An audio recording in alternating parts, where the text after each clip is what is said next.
জবানে কৃষ্ণ নাম লিখছে, সারা সনেও কৃষ্ণ নাম লিখছে।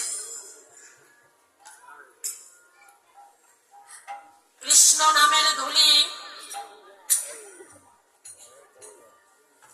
সুধান্নার সর্বাঙ্গে মাখছে।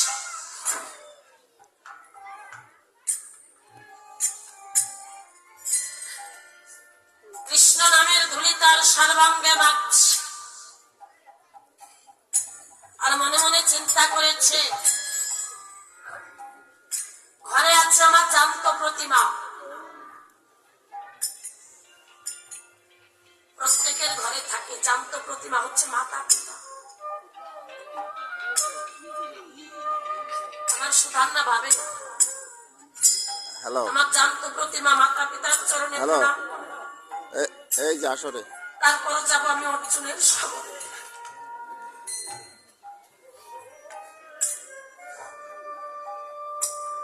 এই ভেবে যখন সুধান্না যাত্রা করেছে, সুধান্নার স্ত্রীর নাম ছিল প্রভাবতী।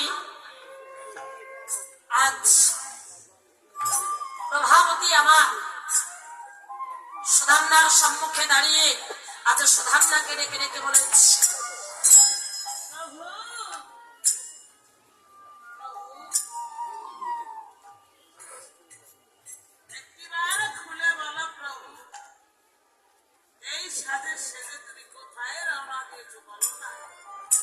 প্রভাবতী এই যুদ্ধের সাজে সেজে আমি কোথায় যাত্রা করেছি কেন তুমি শোনোনি? আমার পিতা ঘোষণা দিয়েছে, অর্জুনের সমরে যেতে যেই বিলম্ব করবে তাকেই তপ্ততৈলে নিক্ষেপ করা হবে। তাই আমি অর্জুনের সমরে চলেছি।